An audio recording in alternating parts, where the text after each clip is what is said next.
Muito bem, no vídeo de hoje eu vou falar um pouco sobre O Viajante, que é um romance publicado originalmente em 1973, ou seja, 5 anos após a morte do Lúcio Cardoso. Este livro aqui ele estava na minha meta literária para 2025 e com este vídeo eu encerro o especial Lúcio Cardoso deste ano. Diga-se de passagem, já há aqui 2 playlists dedicadas às obras deste autor. Em uma, eu comento apenas o Crônica da Casa Assassinada, que foi um romance lido conjuntamente há alguns anos por aqui. E na outra dessas playlists, e as 2 estarão na descrição, eu comento as demais obras deste autor, enfim, que é um autor que eu venho revisitando já há alguns anos, né? E como este O Viajante tem um histórico de criação e de publicação interessante, até por ser um romance póstumo, eu vou dividir este vídeo em 2 partes, digamos assim, sendo que na primeira delas eu vou falar um pouco desse mesmo histórico e depois aqui eu entro nos meus comentários sobre o enredo aqui de O Viajante, que, por sinal, devido a essa publicação póstuma, ficou inacabado. E a gente sabe desse inacabamento porque, de acordo com as anotações e com os planejamentos do próprio Lúcio Cardoso, este romance contaria com outros 3 capítulos que não chegaram a ser finalizados. Se não me engano, eles não foram sequer escritos. E, além disso, o Lúcio também não conseguiu finalizar os capítulos 7, 8 e 10. Ainda assim, eles foram publicados aqui nessa edição, que é a única do livro, diga-se de passagem. A Companhia das Letras está aqui comendo bola, como dizem por aí, né? Porque eu acho que valeria muito a pena uma republicação aqui deste romance. E eu digo isso porque, apesar desse inacabamento, O Viajante se sustenta como está, principalmente devido à estrutura escolhida pelo autor para poder organizar essa narrativa, e essa estrutura é bastante semelhante à que nós temos aqui em Crônica da Casa Assassinada, que é um romance de 1959. Porque em ambos os casos há uma ruptura com a linearidade narrativa, tendo em vista que os capítulos de ambos os livros se sobrepõem, né? E não só isso.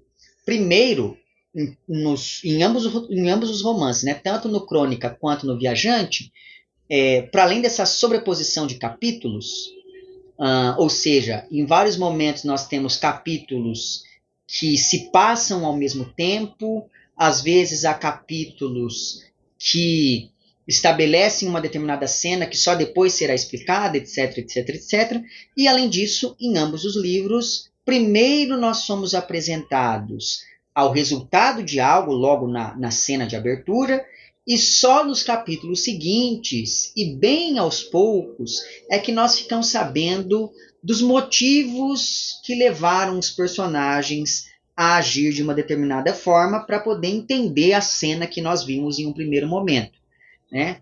E essa estrutura que foge à linearidade, essa estrutura atomizada, dá certa independência aos capítulos dos 2 romances, além de criar um suspense muito grande e manter o leitor o tempo todo preso àquilo que está acontecendo, ou pelo menos foi isso que aconteceu comigo, porque se a gente pensa bem aqui no Crônica, por exemplo, esse livro ele já começa com o velório de uma determinada personagem, e durante esse velório, o narrador do capítulo 1, ele diz algumas coisas que nos deixam preocupados sobre a natureza da relação entre ele e a mãe dele, né? Já aqui no Viajante, nós temos um primeiro capítulo que fala de um assassinato. Então veja que, querendo ou não, e aí você, assim que você finaliza esse primeiro capítulo, você fala, tá, mas por que isso aconteceu? Por que essa pessoa fez isso? Né? Então, essa estrutura que já nos lança diante da ação, com tudo em movimento, e que só depois vai explicando, acaba gerando uma curiosidade no leitor. O fato, então, é que, apesar dessa sua publicação póstuma, O Viajante estava sendo escrito com esse título pelo menos desde 1951, quando o Lúcio Cardoso passou a falar dele com uma frequência cada vez maior, tanto nos seus diários quanto em suas entrevistas. Recentemente, há 1 ou 2 anos, não sei, a Companhia das Letras republicou em 2 volumes os diários do Lúcio Cardoso, e como esses diários acompanham grande parte da produção literária desse autor, eu acho que é muito interessante tê-los ali ao alcance quando se está lendo os romances, as novelas, os contos, enfim, do Lúcio, porque realmente esses diários eles lançam uma luz diferente sobre a obra do autor, né? Então, desde o começo de 1951, o Lúcio Cardoso passou a falar cada vez mais, tanto nos diários quanto em entrevistas que ele cedeu à imprensa, sobre um romance que ele estaria escrevendo, e o nome desse romance é O Viajante. Ou seja, esse romance ele foi concebido e ele foi escrito quase que simultaneamente à escrita da Crônica da Casa Assassinada, que, como eu disse no começo do vídeo, foi publicada em 1959. Só que, como o autor teve de reescrever O Viajante várias vezes para conseguir chegar à estrutura que ele queria, acabou que este romance foi ficando para trás e é por isso que ele permaneceu incompleto até essa sua publicação póstuma. E é claro, muito provavelmente, no meio do caminho, entre 51 e o ano de sua morte, de 68, muito provavelmente o Lúcio Cardoso teve que deixar um pouco de lado a escrita do Viajante para se dedicar à finalização do Crônica da Casa Assassinada, que, como eu disse, é um romance que foi concebido ali mais ou menos na mesma época. Né? O Lúcio, se não me engano, no final de 1950, ele faz uma viagem, e isso é descrito aqui nos romances também, nos diários, perdão, e aí ele visita algumas cidades da zona da Mata Mineira e acaba tendo ali a ideia de ficcionalizar algumas dessas cidades, né? Criar uma cidade fictícia baseada nesses rincões mineiros. E daí é que vem então essa ideia de construir, a partir dessa geografia, uma série de livros que se passam numa cidadezinha chamada Vila Velha, e um desses livros, é claro, é lá o Crônica da Casa Assassinada. Mas esses 2 romances, o Crônica e o Viajante, eles se relacionam também, né, não só por terem sido escritos ali mais ou menos na mesma época, né, mas eles se relacionam também porque, na verdade, o Lúcio Cardoso planejava fazer uma trilogia que começaria com o Crônica, que foi efetivamente publicado, seguiria com o Viajante, que foi publicado póstumamente de maneira incompleta, e essa trilogia ela finalizaria com um romance chamado Requiem, que não tem mais do que algumas páginas, alguns esboços finalizados, se bem que no arquivo do Lúcio Cardoso, e na verdade isso é uma coisa muito interessante sobre a obra desse autor, o Lúcio ele escreveu muita coisa ao longo da vida, mas ainda assim deixou muita coisa inacabada. Né? Consultando os arquivos do Lúcio Cardoso, há ainda um outro livro que alguns estudiosos pensam que talvez fosse fazer parte dessa série final de obras do autor, há os rascunhos de um outro livro chamado O Pavão de Luto. Além disso, há também um outro projeto de livro chamado O Menino e o Mal. Esse projeto de livro chamado O Menino e o Mal não seria um romance, seria, na verdade, a reunião de 3 novelas que se passariam mais ou menos no mesmo universo, ou tratariam dos mesmos temas, só que esses textos do Menino e o Mal, essas 3 novelas, elas nunca foram publicadas, elas estão lá no arquivo, se não me engano, 2 delas estão mais ou menos finalizadas, a última só há ali, enfim, só restam alguns esboços dessa última novela, mas o fato, então, estou falando tudo isso para vocês, para que vocês percebam que essa trilogia final cardosiana, ela se desdobra em outras sequências narrativas. Então, é uma trilogia que abre espaço para um quarto livro, que por sua vez se conecta a uma reunião de 3 novelas. Além disso, há alguns contos que restaram inacabados, contos esses que fazem referência a alguns lugares e eventos que se passam, por exemplo, lá, ou que são citados, por exemplo, lá no Crônica da Casa Assassinada. Mas o importante nisso tudo que eu estou falando para vocês é o seguinte: o nome geral dado a essa obra final do Lúcio Cardoso, a essa trilogia ou essa série de livros, seria Apocalipse. E aqui nós vamos um pouco com calma. Por quê? Em 1936, o Lúcio Cardoso, para quem não se lembra, o Lúcio começa a publicar romances, né? Em 1934, com um romance chamado Maleita. Depois, em 1935, ele publica O Salgueiro, que são dois romances muito diferentes do autor, são romances mais ligados ao realismo social, digamos assim, dos anos 30. E, em 1936, o Lúcio Cardoso publica aqui A Luz no Subsolo, sobre o qual já tem vídeo no canal, assim como há também vídeos para os dois primeiros romances do autor, né? E na publicação original de A Luz no Subsolo, na capa daquela primeira edição, e se não me engano no meu vídeo sobre A Luz no Subsolo eu até mostrei essa capa para vocês, eu coloquei essa imagem aqui no vídeo para que vocês vissem, mas enfim, na capa da publicação original da Luz no Subsolo, constava que esse romance de 36 faria parte de uma trilogia chamada A Luta contra a Morte.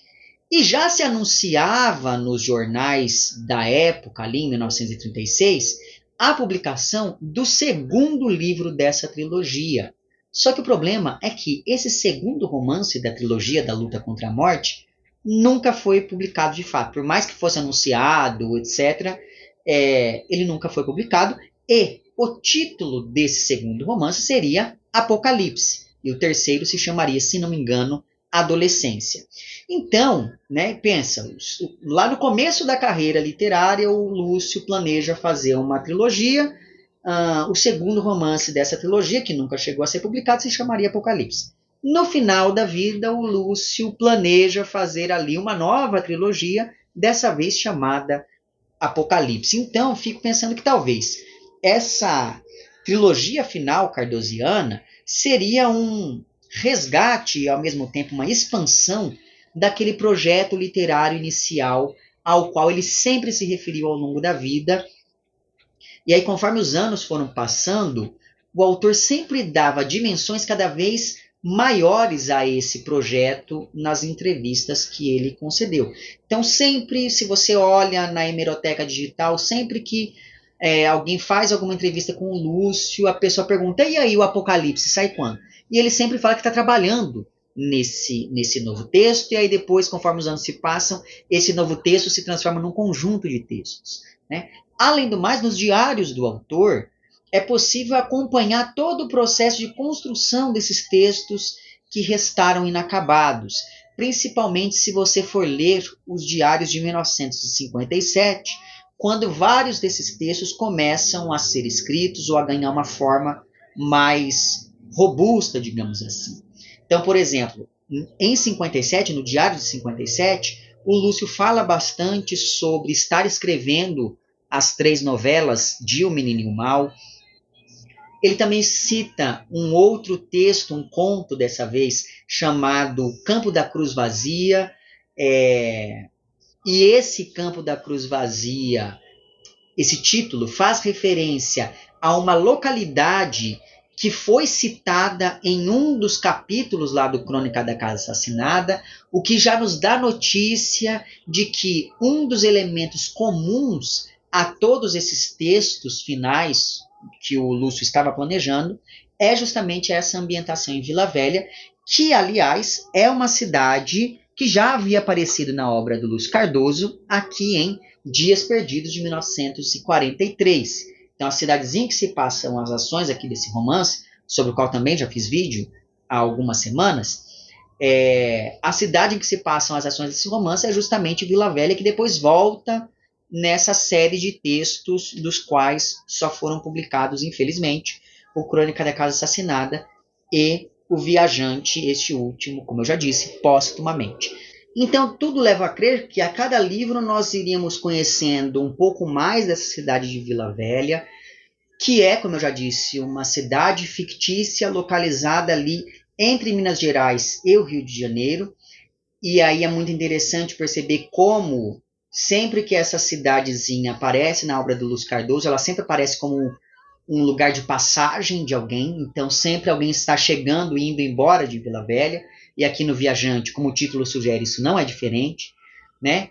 E a cada novo texto, essa cidadezinha iria ganhando contornos cada vez mais sombrios, cada vez mais apocalípticos, além do que convém sempre lembrar que o nome Vila Velha já sublinha o caráter atrasado, de um conservadorismo muito grande que o autor associava a Minas Gerais. E esse caráter terrível e apocalíptico se traduz em algumas temáticas abordadas nesses textos, como, por exemplo, mortes terríveis, relações incestuosas, assassinatos, estupros, pessoas que tiram a própria vida, etc, etc, etc. E aí, se você pensa, por exemplo, que aqui o Dias Perdidos é a primeira vez em que aparece essa cidadezinha, se você for assistir ao meu vídeo aqui sobre Dias Perdidos, você há de se lembrar, você há de perceber que lá eu falo que esse romance ele é muito mais diáfano, muito mais solar do que os outros. Mas porque aqui a gente só está acompanhando ali o começo desse perambular do autor pelas ruas de Vila Velha. Só que ainda assim há aqui algumas coisas que já apontam para essa dissolução de uma família tradicional, né? E aí, conforme o tempo vai passando, esses romances vão sendo publicados, todos ambientados nesse mesmo lugar, nessa mesma região, esses outros romances vão expandindo essa esfera oculta sobre Vila Velha e a gente percebe que esse lugar realmente é um lugar nada auspicioso. E aí, talvez por isso é que essa trilogia final do autor ganharia esse nome de Apocalipse, né? Porém, infelizmente, todos esses projetos sobre os quais eu falei até agora ficaram sem conclusão. Por quê? Em dezembro de 1962, o Lúcio Cardoso sofreu um AVC. Se não me engano, ele perdeu, a partir disso, os movimentos do lado direito do corpo. E aí, é claro, depois desse AVC, foi ficando cada vez mais difícil dar continuidade a esses projetos, o que é uma das coisas mais tristes da nossa literatura, porque lendo as anotações feitas nos diários, a gente vai ganhando uma dimensão do que seria esse projeto final cardosiano, e assim, é uma pena que isso não se concluiu, né? Eu espero que um dia alguém publique esses textos que estão no arquivo, mesmo inacabados. Eu acho que é um movimento interessante a ser feito. Mas, dentre esses vários textos, né, que o Lúcio foi elaborando ao longo dos seus últimos anos de vida, aquele que ganhou o maior número de versões foi mesmo O Viajante, que teve 3 versões diferentes, com 16 capítulos cada uma delas, além de uma versão final, que é uma versão mais bem elaborada, enfim. Só que essa versão final nunca chegou a ser acabada pelo autor. Quando o Lúcio morre em 68, né, fica ali todo esse material, poderia muito bem ter se perdido. Só que aí, a irmã do Lúcio Cardoso pediu a um outro escritor, que é o Otávio de Faria, que era muito amigo do Lúcio Cardoso, para que o Otávio organizasse e publicasse o texto do Viajante. O Otávio, então, ele pegou a versão do livro que estava mais adiantada, com o toque mais, enfim, bem elaborado, e aí ele pega essa versão, que é a versão número 3, datada de 1958, e ele organiza essa versão e publica de fato em 1973, e é justamente ela que nós temos aqui nessa edição da José Olímpio. Só que, antes ainda de eu falar da narrativa do romance, eu vou ler aqui algumas passagens dos diários em que o autor fala sobre esse processo criativo do romance. Então, por exemplo, a primeira menção feita ao viajante é datada de 7 de janeiro de 1951. Eu vou ler, ela está aqui no volume 1 dos diários, publicado pela Companhia das Letras, e isso que eu vou ler está na página 358.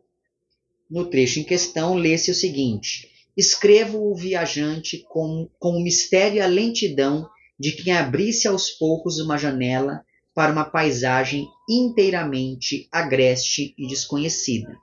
Né? Então, páginas depois, em uma entrada que não foi datada, mas que é uma entrada anterior ao dia 10 de janeiro de 51, que já nos mostra assim uma certa euforia do autor na escrita desse livro, né? Algumas páginas depois, na página 363 aqui dessa minha edição, o Lúcio escreve um pouco mais e com um entusiasmo maior sobre o novo romance. Ele diz: devagar vejo se expandir a ideia de O Viajante. Já agora o romance toma vulto e vejo o próximo instante em que ele poderá ser levado a termo sem dificuldade. Os personagens criam formas, o ambiente se caracteriza definitivamente. E aí ele avança. Além disso, no dia 25 do mesmo mês de janeiro de 1951, o autor escreve o seguinte, e isso que eu vou ler está na página 369 aqui. Lamento o tempo que desperdiço ou que não encontro para escrever O Viajante. O livro está de tal modo maduro, tão presente sinto seus personagens e o frêmito que lhes dá vida, que às vezes vou pela rua e sinto que não sou uma só pessoa, mas um acúmulo, que alguém me acompanha, sardônico e vil, repetindo gestos que agora são duplos, embaralhando minhas frases com uma ou outra palavra que não pertence à realidade, mas é um trecho que me observa. Então é muito interessante perceber aqui como há um entusiasmo do autor, um entusiasmo tão grande que ele está falando, olha, parece que minha vida está se confundindo com esses personagens que eu estou criando. Porém, em 1954, ele começa uma nova versão do romance, e em 58 ele começa a terceira versão do romance, que é a que foi publicada. E aí, em 62, que é o mesmo ano em que ele sofreu o AVC, em dezembro, o Lúcio escreve uma entrada que não tem data, mas eu acho essa entrada no diário bastante interessante. Ela está na página 165 do volume 2 aqui, dos diários do Lúcio, publicado pela Companhia das Letras. Nesse trecho que eu vou ler, ele diz o seguinte: O Viajante, sem ser uma continuação da Crônica da Casa Assassinada, é uma sequência diretamente ligada a este romance. Isso é muito importante, né? Por mais que não seja uma continuação de fato, ainda assim há vários pontos de contato, para além do fato de se passarem na mesma cidade, entre o Viajante e a Crônica. Por isso que eu falei para vocês que eu acho que a Companhia das Letras está perdendo o tempo dela em não publicar o Viajante, porque a pessoa que leu e gostou da Crônica certamente vai querer ler o Viajante, né? Mas enfim, daí o autor continua. Lembrando que ele escreve isso em 62. Há mais de 10 anos que temas e planos de O Viajante vivem comigo. Leva a ele como epígrafe uma citação de Byron. Numa época de joycianos e romancistas no velho vague, quer afrontar o preconceito desse pseudo-novo com o direito de ostentar esse velho arabesco da coroa romântica. No fundo, o viajante é a essência do mal. Isso é importantíssimo. No fundo, o viajante é a essência do mal, em permanente trânsito pelos povoados mortos do interior. Então, veja, nós temos esse personagem. Aqui, o viajante que ele está falando não é mais o romance, é o personagem. Esse personagem que leva o mal para esses povoados mortos do interior, como, por exemplo, Vila Velha. Não à toa que a profissão de vendedor ambulante deu-se o título de cometa. Como tudo que passa sem pousar, deslumbra e cintila, arrastando à sua passagem essa aura de poesia que muitas vezes é mortal para quem fica. Creio ser este, em linhas gerais, o significado desse romance que já tanto me cansa pela sua longa conexão à minha vida. E aí, finalmente, em 24 de outubro de 1957, o autor escreve uma outra coisa que eu acho importantíssima sobre o romance, e que é o seguinte: no Viajante, o mal não deve ser triste nem sombrio, deve ser alegre e pastoral. Veja, essa ideia de um mal pastoral, ela é muito interessante pensando nessa ambientação bucólica que ressalta sobretudo aqui no Viajante. Esse bucolismo, mas um bucolismo sombrio, já estava presente lá no Crônica da Casa Assassinada, mas ele ganha contornos mais definidos ainda aqui no que foi publicado do Viajante. E, enfim, vamos aqui pensando ainda nesse romance, né? Ele é finalmente publicado em 1973 e ele é adaptado para o cinema em 1999 com a direção do Paulo César Saraceni, que já havia dirigido outros 2 filmes baseados em histórias originais do Lúcio Cardoso. O Porto das Caixas, de 1962, que, se não me engano, foi o primeiro filme do Paulo César Saraceni, e esse diretor é responsável também pela adaptação cinematográfica do Crônica da Casa Assassinada, em um filme que ficou intitulado A Casa Assassinada, que é um filme de 1971.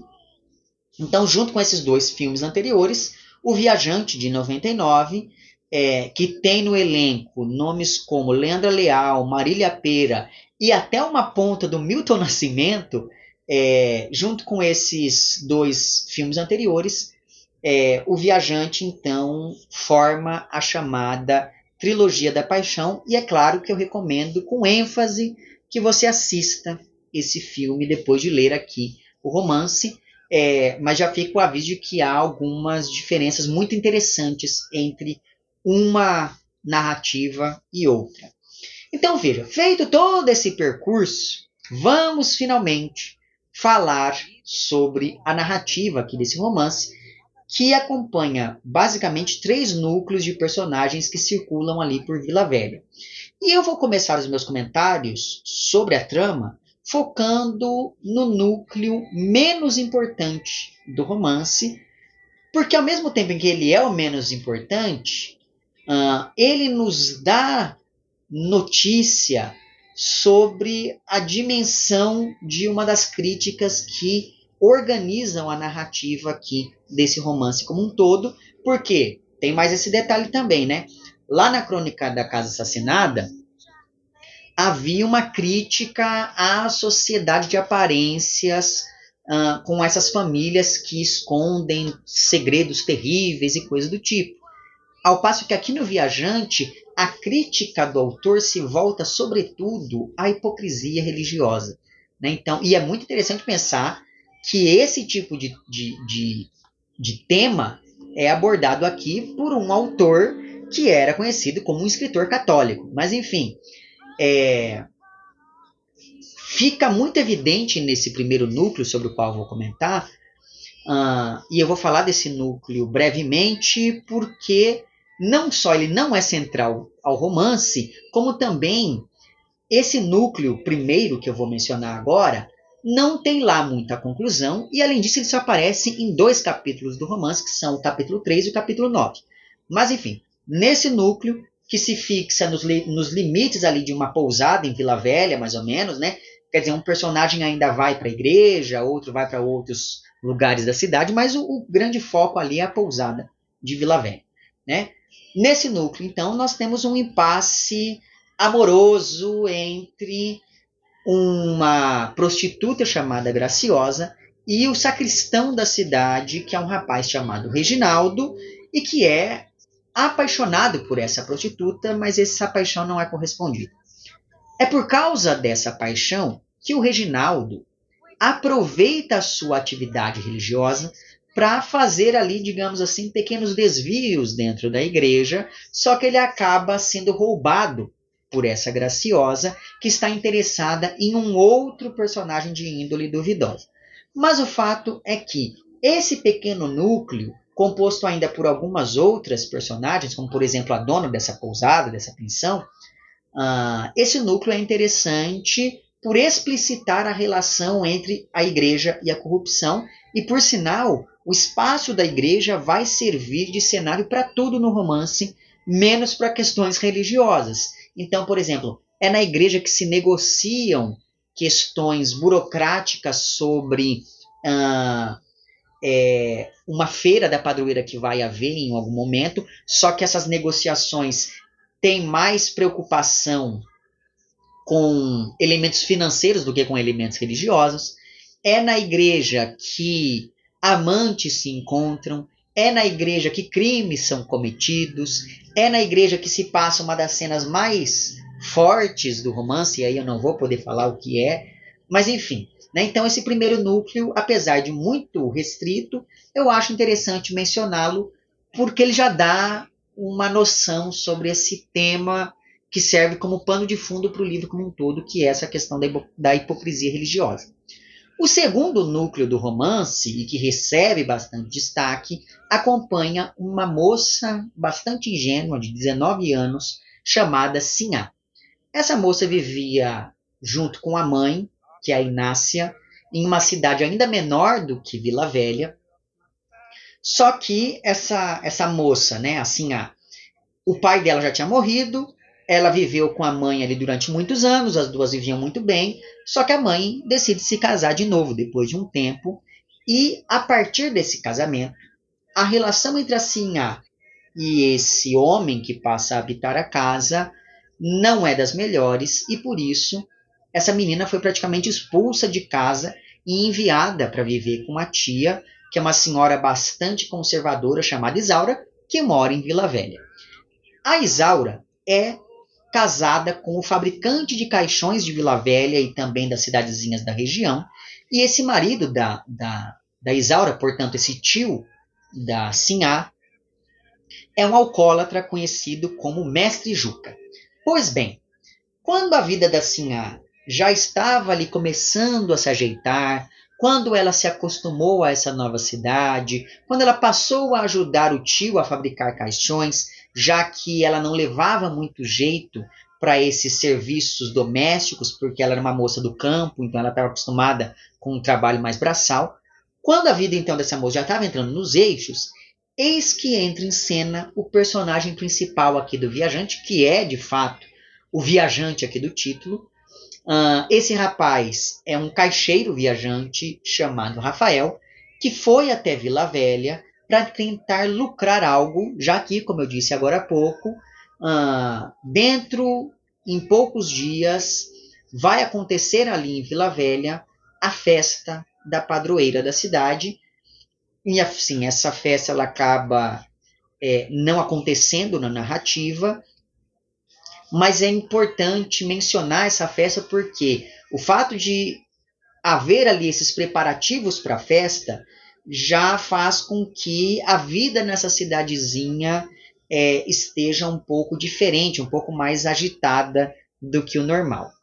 E a chegada do Rafael a essa cidade vira de cabeça para baixo de um jeito irreversível a vida de todo mundo, porque a presença dele ali revela tudo aquilo que havia permanecido oculto, encoberto, adormecido na população local. Então, pecados imperdoáveis e crimes terríveis são cometidos por causa desse caixeiro viajante. No caso da Sinhá, isso acontece porque essa moça se apaixona por esse cometa, que é o protagonista, e aí, como eu li lá no trecho do Diário do Luz Cardoso, né, essa metáfora do cometa se deve ao fato de que o Rafael ele deixa um rastro de poesia e destruição por onde quer que ele passe, e também porque ele nunca está parado, né? Então ele está sempre em movimento, indo de uma cidadezinha para outra,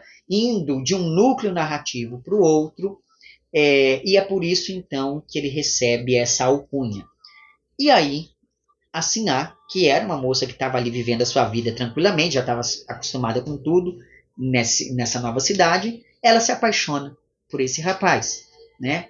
Ou seja, é interessante pensar nisso. Mais uma vez, nós temos um personagem cardosiano que vem de fora e desestrutura uma ordem anterior, e isso acaba, enfim, demonstrando a fragilidade dessa mesma ordem. Porque se essa ordem fosse forte e autossuficiente, ela seria inabalável. No entanto, quando chega alguém de fora, algo acontece e aí tudo aquilo que parecia tão sólido desmancha no ar.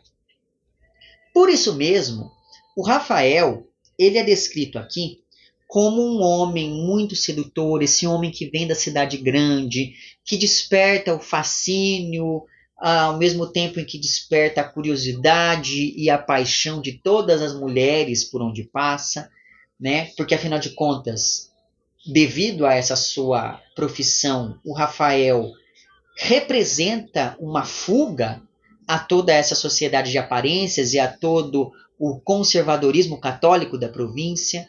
Só que, assim como Rafael veio, ele vai embora como se nada tivesse acontecido, apesar dessas paixões, apesar desses crimes, apesar desses pecados, ele segue em frente. Então, ele sequer é punido ou responsabilizado por tudo o que aconteceu por conta da presença dele ali, né? Mas existe aqui, ao mesmo tempo em que esse personagem se parece muito com outros do Lúcio Cardoso, há aqui uma diferença.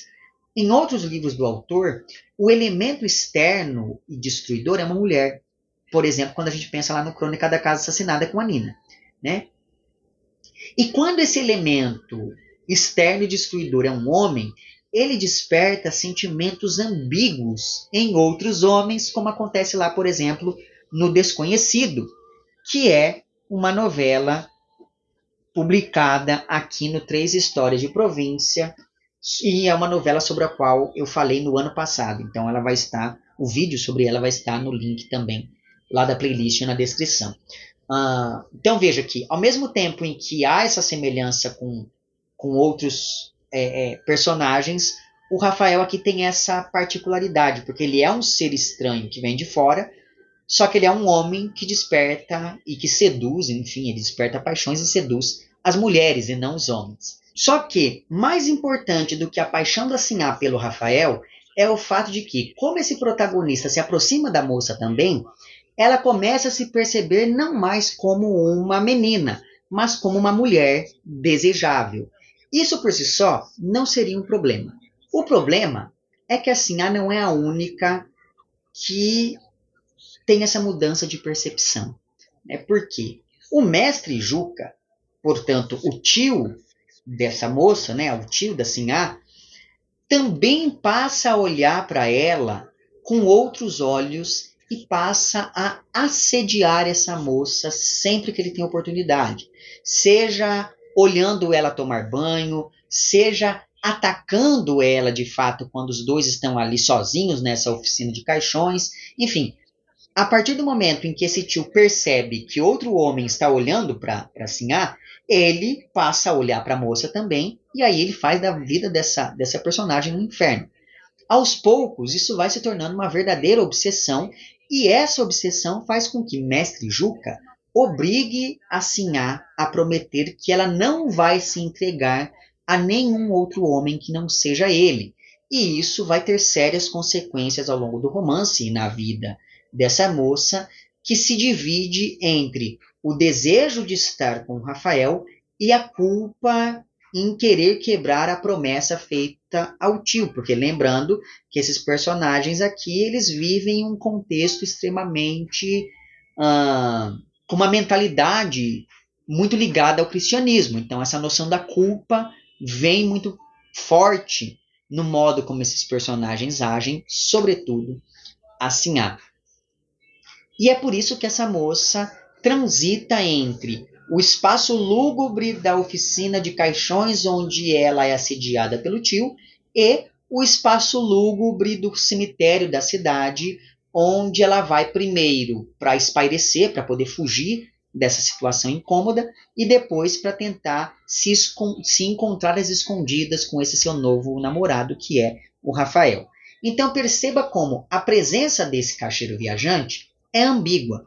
Porque, por um lado, ele dá mais vida às pessoas ao redor, é isso, ele faz com que essa menina perceba que ela já é uma mulher bonita, né? Só que, por outro lado, é por causa do Rafael que a opressão aumenta nesses pequenos núcleos narrativos. E uma imagem que me parece sugerir de um jeito muito interessante essa ambiguidade é a associação feita pela Sinhá entre o amor que ela sente pelo Rafael e um pássaro de penas vermelhas que ela vê pousado ali em uma árvore. Só que, assim como a cor vermelha representa a paixão, ela também representa o perigo. E por isso, essa cor já antecipa bastante coisa, não só pensando no assédio que essa menina sofre do tio, mas também no que se refere a uma cena horrível que se passa dentro da igreja e outra cena horrível que se passa no cemitério ali da cidade. Então veja que essa cor vermelha ela sempre vai estar ali presente na vida dessa personagem de uma maneira ou de outra. Como se tudo isso já não fosse o bastante, nós chegamos ao terceiro núcleo narrativo, já que a Sinhá não é a única a se apaixonar pelo viajante em Vila Velha, porque há nessa cidade uma viúva muito rica e muito conhecida, aliás, uma viúva que já tinha sido mencionada lá no Crônica da Casa Assassinada, que é uma mulher chamada Donana de Lara. E assim como a Sinhá, a Donana de Lara vai criar expectativas sobre o protagonista e nenhuma dessas expectativas vai dar em lugar nenhum, porque para o Rafael, tanto a Donana quanto a Sinhá são só mais duas mulheres dentre as várias com as quais ele já ficou ao longo de sua vida como caixeiro viajante. Né? Então, a cada cidadezinha ele conhece 2 ou 3 ou 4 mulheres, fica com elas e segue para a cidade vizinha, para a próxima cidade. E aí ele deixa para trás essas mulheres, no caso aqui, essas duas que pertencem, inclusive, a classes sociais bem distintas. Uma é uma moça pobre do interior, a outra é uma senhora rica de uma cidade de província.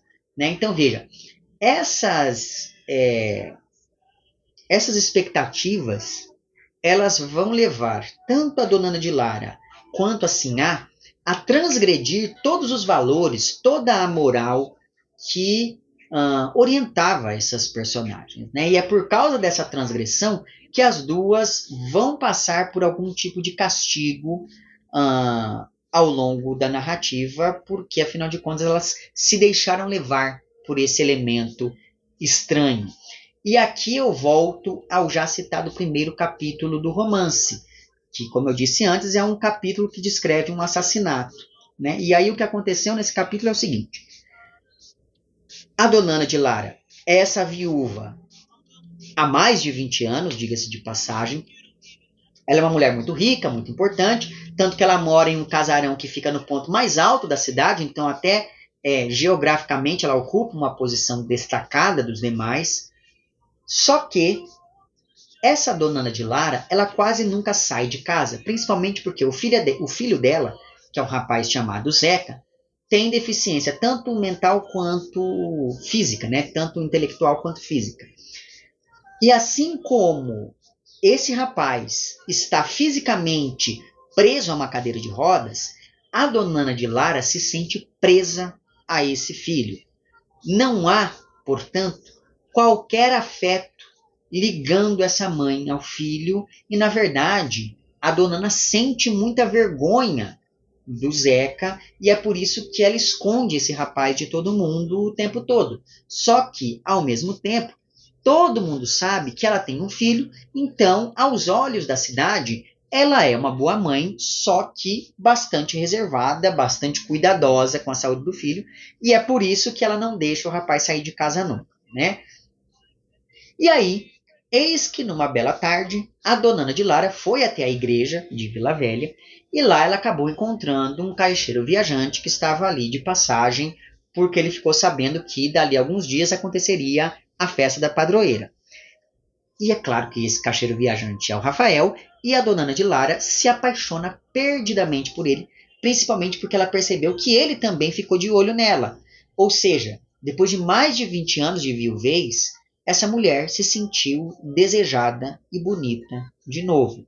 De início, ela passa, então, quando ela começa a receber as visitas do Rafael em sua casa, a dona Ana cobre o filho com um pano vermelho, né, para escondê-lo ali durante essas visitas, e aí o fato do pano ser vermelho, tal qual aquele pássaro visto pela Sinhá, é importante também pensando no que essa cor representa, né, essa questão do perigo e da paixão.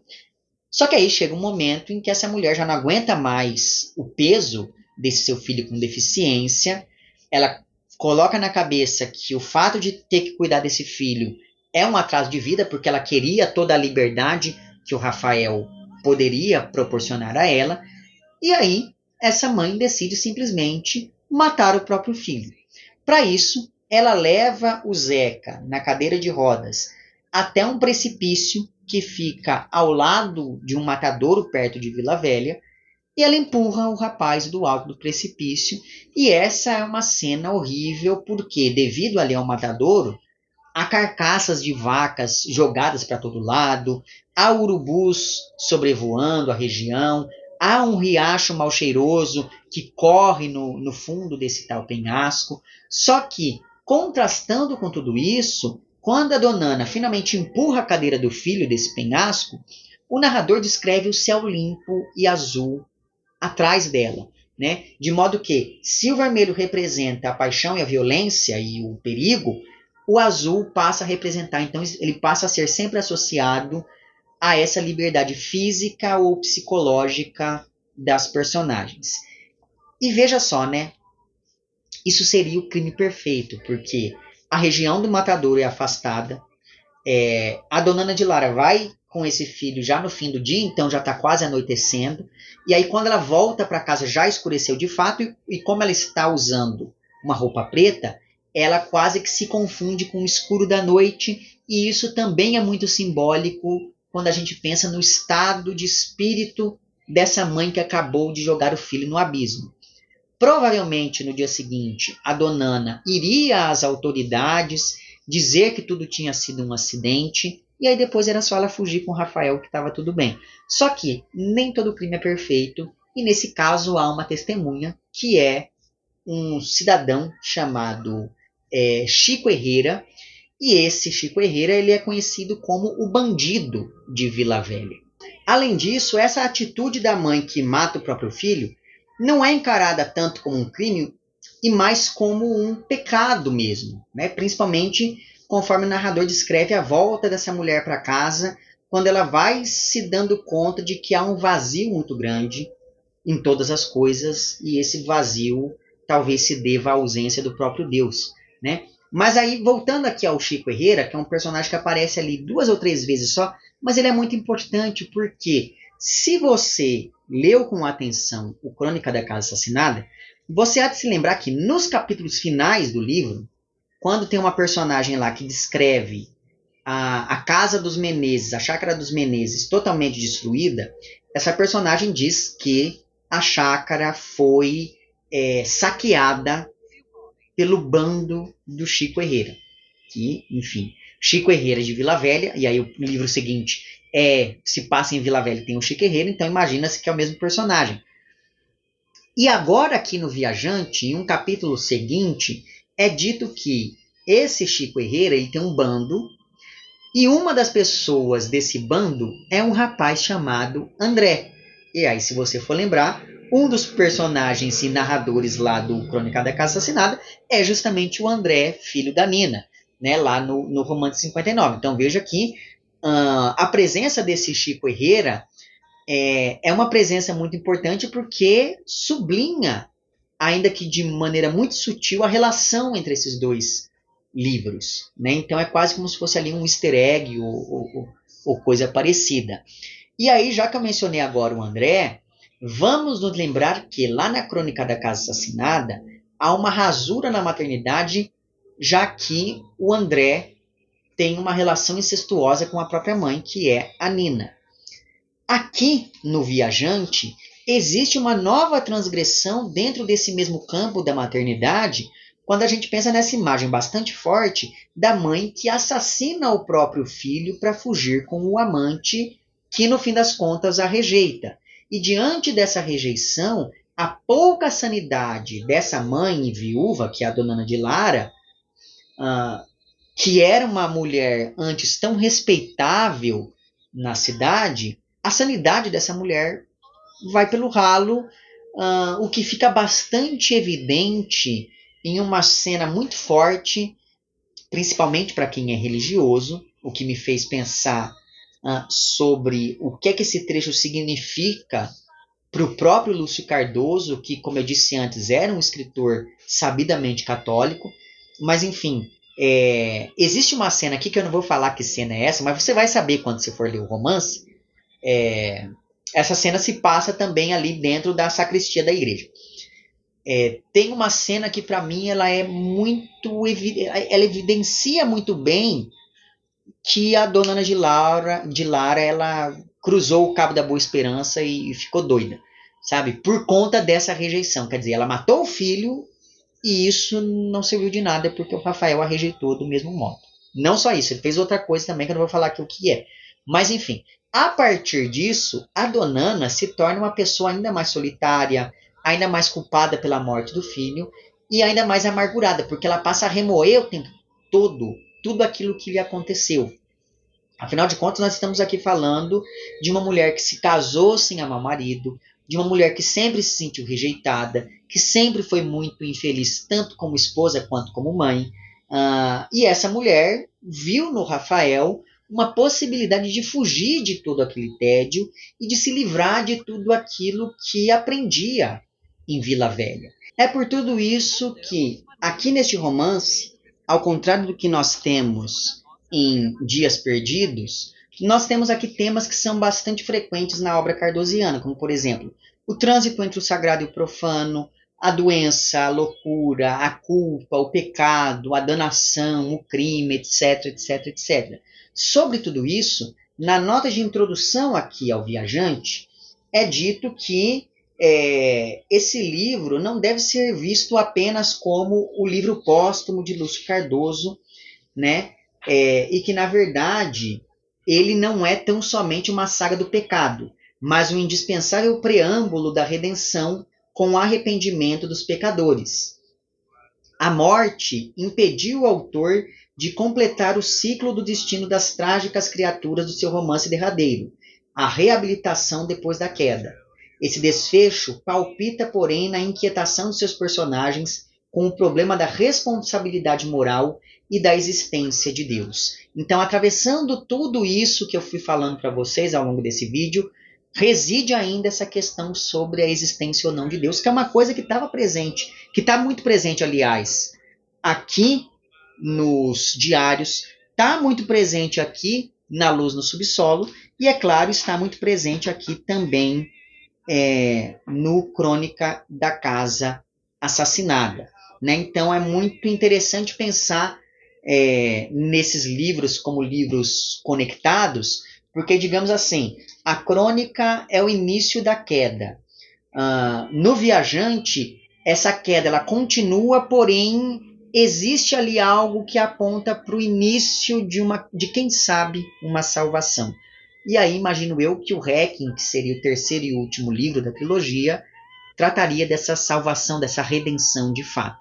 Enfim, eu gostaria muito de ler um trecho específico aqui desse livro, o trecho que descreve o esquartejamento de um personagem aqui, para mostrar para vocês toda a descrição cinematográfica que o narrador faz, e que lembra muito um trecho lá da novela O Desconhecido, aqui das 3 histórias de província.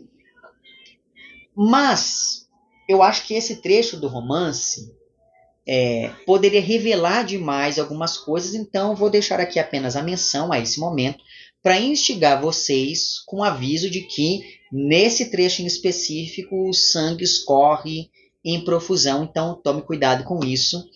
E também eu deixo aqui a menção a esse trecho para instigar vocês, né, para você saber que em algum momento alguém vai morrer de um jeito terrível. Não vou falar quem é, não vou falar porquê, não vou falar como. Mas, quer dizer, como eu já falei, né, que a pessoa é esquartejada. Mas enfim, isso posto, este aqui se tornou um dos meus livros favoritos do autor e uma das melhores leituras que eu fiz agora em 2025. Se você leu Crônica da Casa Assassinada e gostou, eu acho que você deveria ler agora aqui O Viajante, não porque existe uma relação muito estreita entre ambos, mas porque é possível ver de maneira muito sensível essa ligação entre os dois romances. E eu acho que essa sensibilidade do autor em criar esse universo torna os livros mais complexos do que se fosse uma continuação direta. Né? Então, fica aqui a minha enfática recomendação de leitura do Viajante e de toda a obra do Lúcio Cardoso. Agora, né, como eu disse para vocês, eu sempre venho aqui no mês de agosto, que é o mês em que o Lúcio completaria aniversário, eu sempre venho aqui e falo só da obra desse autor.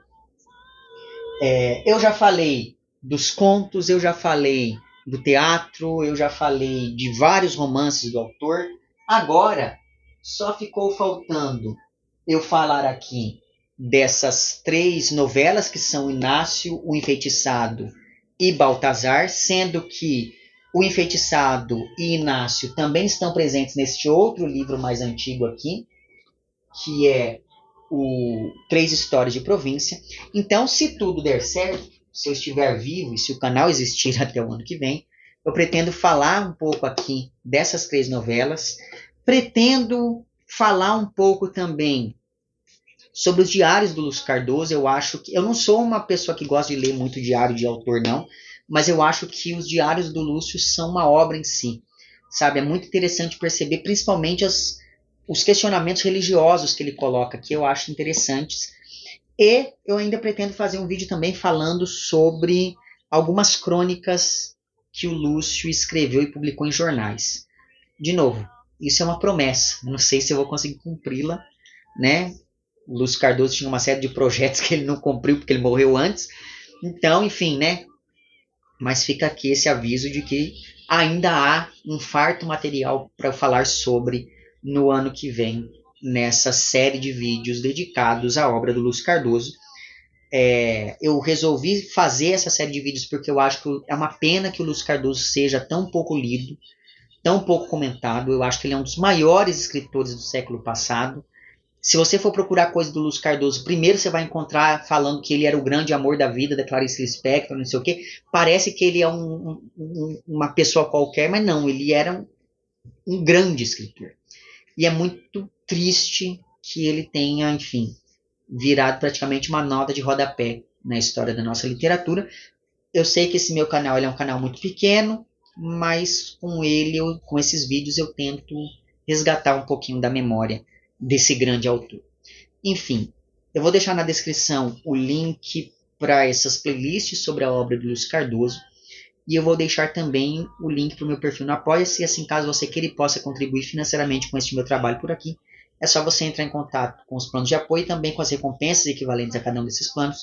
Fica aqui o meu agradecimento às pessoas que já contribuem. Para você que quer fazer isso, mas que não pode fazê-lo financeiramente, é só você mostrar para o algoritmo aqui dessa plataforma que o meu conteúdo é relevante de algum modo. Então curta o vídeo, compartilhe, comente, etc. e tal. Só posso vir aqui e falar sobre essas joias perdidas da nossa literatura, sobre esses livros póstumos com temas escabrosos, porque há quem contribua financeira ou algoritmicamente para este meu trabalho por aqui. Em ambos os casos, fica o meu agradecimento. Vemo-nos nos próximos vídeos e um amplexo.